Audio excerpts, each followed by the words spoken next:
हमने आपको सारे जहानों के लिए रहमत बना करके भेजा है। गौतम बुद्ध ने फिर जो निशानियां बताई वो हैरत की हैं, हैरत की हैं। उसका एक खादिम था अनंदा नाम से, उस खादिम को लेकर के वो हमेशा चलता था और उसकी वो बड़ी हिफाजत करता था अनंदा।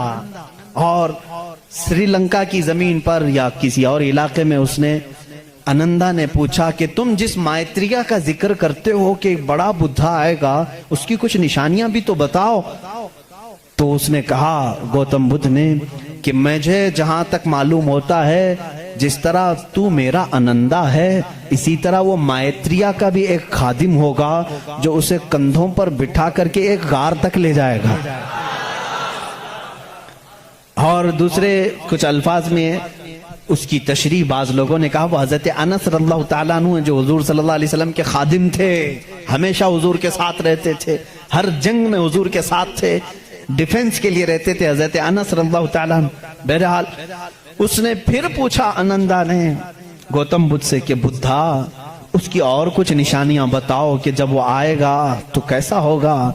तो उसने कहा कि वो पैदा होगा तो सुबह हो रही होगी, वो पैदा हो रहा होगा सुबह हो रही होगी, जिस सुहानी घड़ी चमका तैबा का चांद। मेरा नबी किस वक्त दुनिया में आया है? सुबह सादिक के वक्त है, जब सुबह सूरज अभी तुलू नहीं होता, जो नमाज फज्र का वक्त हो रहा होता है, उसी सुबह सादिक में मेरे आका की जलवागरी हुई है। ये उनकी किताबों से। मैं पहले अब यहां पर एक बात इसको वाजे कर दूं, स्पष्ट कर दूं इस चीज को उनकी जुबान में, कि हमें हमारी नबी को पहचानने के लिए किसी दूसरे दीन की जरूरत नहीं। मैं अपने नबी को रहमतुल लिल आलमीन तस्लीम करता हूं, मेरा कुरान कह रहा है बस मुझे काफी है। मैं तो तुमसे कह रहा हूं, उन लोगों से जिसको तुम मुकद्दस मानते हो, चलो हम उन्हीं को उठाकर तुम्हें बताएं। जाहिर सी बात है, अल फज़लु लिमा शहीद बिहिल आदा, अरबी में कहा जाता है फजीलत तो उसकी है जिसकी दुश्मन भी गवाही देते हो। अब बुद्धा ये कहता है, गौतम बुद्ध ये कहता है कि वो बुद्धा आएगा तो वक्त सुबह का हो रहा होगा।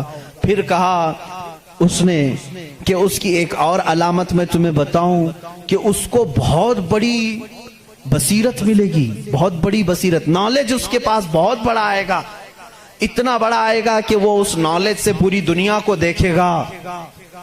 इतना नॉलेज उसके पास, मैं इसको बसीरत को नॉलेज कह रहा हूं, इतनी फहम इतनी इदराक उसको मिलेगी। ये गौतम बुद्ध कह रहा है अपने खादिम से अनंदा से कि इतनी नॉलेज उसको मिलेगी कि उससे वो पूरी दुनिया को देखेगा और उसी से वो पूरी दुनिया के निजाम को चलाने की बात करेगा। लेकिन उसकी अलामत ये कि ये होगी कि वो जो नॉलेज, वो जो बसीरत उसको मिलेगी उस बुद्धा को, वो रात के वक्त मिलेगी। वो कब मिलेगी? रात के वक्त मिलेगी। मैं ये कहता हूं जिस बसीरत का वो जिक्र कर रहा था मेरे मुस्तफा के लिए, वो कुरान पाक है और वो नाजिल हुआ है। कुरान खुद कहता है इन्ना अंज़लनाहु फी लैलतिल क़द्र, हमने कुरान को नाजिल किया है। कब नाजिल किया है? लैलतुल क़द्र में, रात के वक्त नाजिल किया है। गौतम बुद्ध कह रहा है उसे एक बसीरत मिलेगी, बहुत बड़ी नॉलेज मिलेगी और वो रात के वक्त मिलेगी और वो रात बहुत चमकदार होगी। वही तो हमारा कुरान कह रहा है लैलतुल क़द्रि खैरुम मिन अल्फि शहर। उस रात को तुम क्या जानो, वो एक रात 1000 महीनों से बेहतर है। रात के वक्त बसीरत मिली। तीसरी और एक उसने अलामत बताई। उसके खादिमों ने बहुत पूछा, उन्होंने पूछा अच्छा किया, बाकी बुद्धों के लिए पूछा। और उसने कहा कि उसकी एक और अलामत तुम देखोगे, वो मैत्रिया जो है, वो जो सबसे बड़ा बुद्धा होगा, वो जब दुनिया से जा रहा होगा तो वो भी रात का वक्त होगा। दुनिया से जा रहा होगा वो भी रात का वक्त होगा, लेकिन उसके चले जाने के बाद कोई उस जैसा बुद्धा कयामत बाकी कभी नहीं आएगा, कभी नहीं आएगा। और उस रात अंधेरा होगा। ये सब उसने, ये चकावती सनन्ना जो किताब में बता रहा हूं उसमें और कुछ दसातीर हैं, उसमें ये बातें बयान की गई। अब मैं आपको बताऊं वफात रसूल के मुतालिक। मेरे आका सल्लल्लाहु ताला अलैहि वसल्लम जिस वक्त दुनिया से रुखसत हो रहे थे, माँ आयशा सिद्दीक़ा रज़ियल्लाहु ताला अन्हा उसकी गवाह हैं। वो पीर का दिन था, शाम हो चुकी थी, रात का वक्त था, बाज़ रिवायत में है।